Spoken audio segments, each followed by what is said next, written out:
Hey, Gopher fans, it's another edition of Gopher Talk. It's presented by Affinity Plus, committed to the safety of their members, employees, and communities during this time. Learn more at affinityplus.org. And we're thrilled to welcome to Gopher Talk for a second time here this year, Gabe Kalscheur, Golden Gopher junior guard and a newly named team captain. And he's down in the team in the film area as he joined us on Zoom. Gabe, good to see you.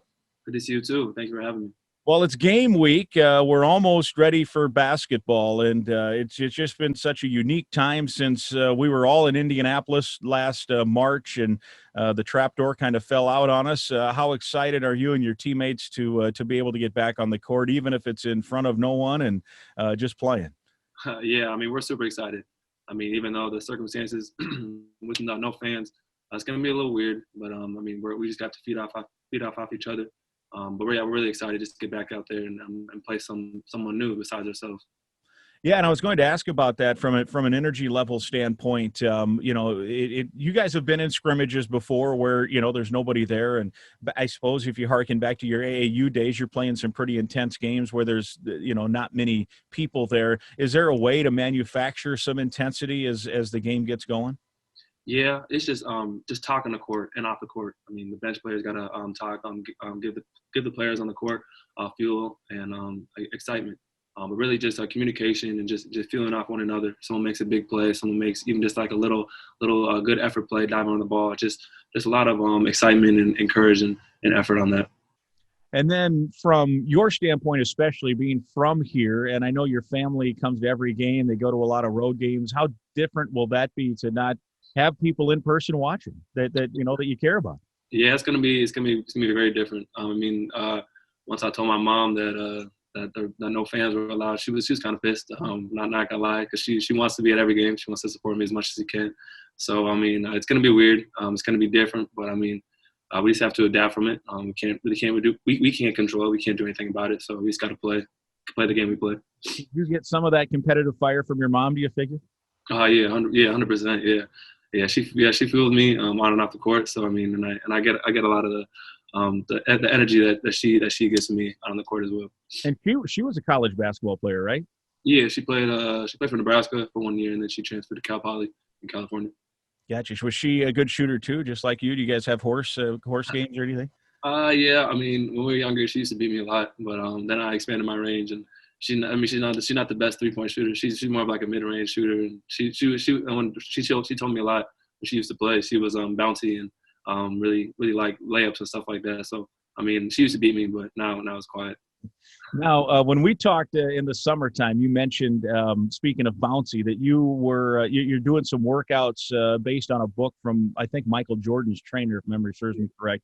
How much has that helped? Have you noticed a difference now as you're into preseason workouts and about ready to play basketball for real in a game?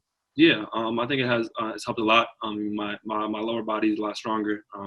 I mean, I feel like last year my legs kind of gave a toll on me.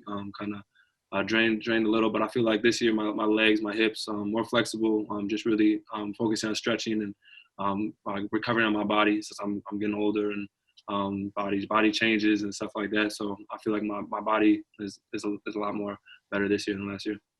Let me ask you about Marcus Carr. You and him last year had such a great duo, and then, of course, he was part of the program the year before. So basically, you two guys are the veterans here as the leaders, and you guys were both named captains. Obviously, Eric Curry as well, which I'll ask you about him in a moment. But I want to ask you about Carr first. What are you and he in terms of that tandem going into year 2 together now? How have the workouts gone so far with you two back there?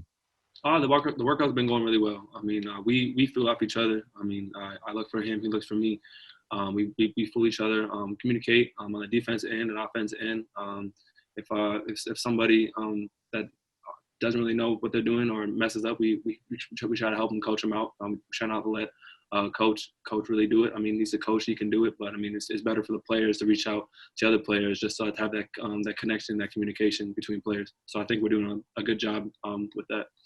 And then Eric Curry, I want to ask you about him. He's the third captain that was named here in the last week for the team. And I joke with him a little bit that he's on the Rodney Smith plan here now with the Gopher basketball program. What's it like to have him back on the court as opposed to just having to sit and watch?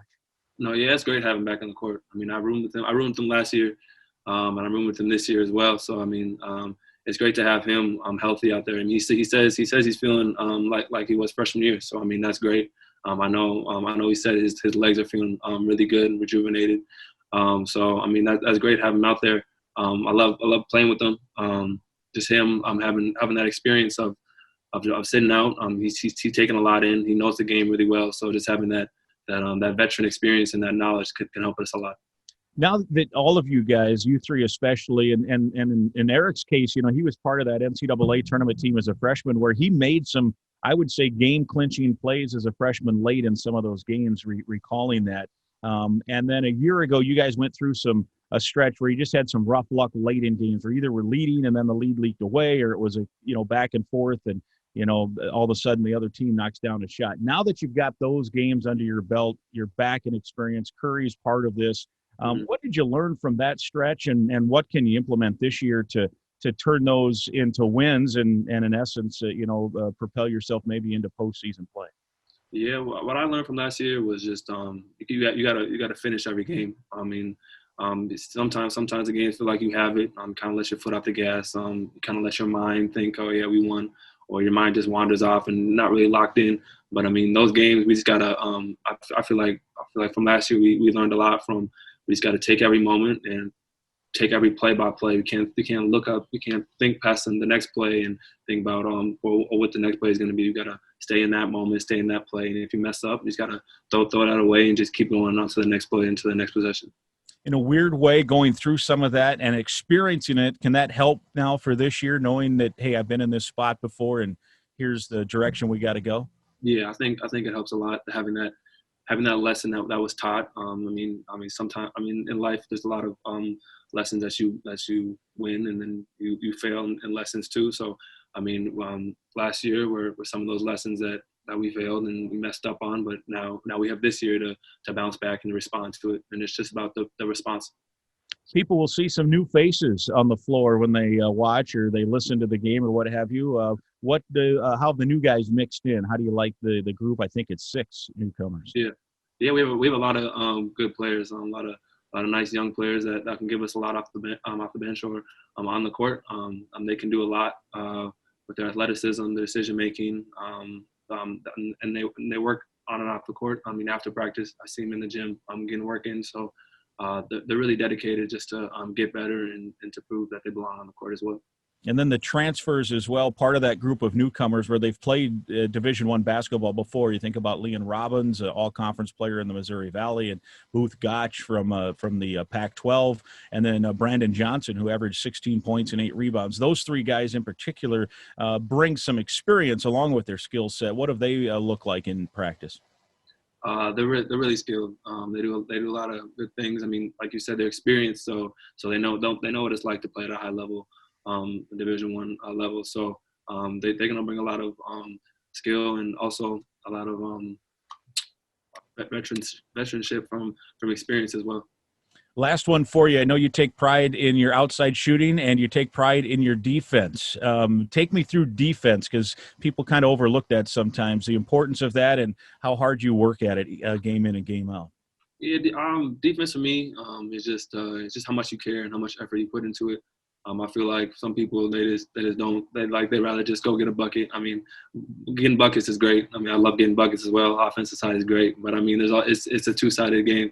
So you gotta also put in the effort that you're putting on the offensive side as well as the defensive side, and I take pride in that. I mean, I went to a high defensive school in high school, and I was prone and harped with defense and all of that by Coach Thorson. So just really knowing that I can put a lot of effort and emotion and love on the defense end. I love doing that.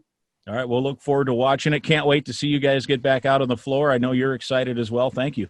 Yeah, thank you very much. Thank you very much for having me as well.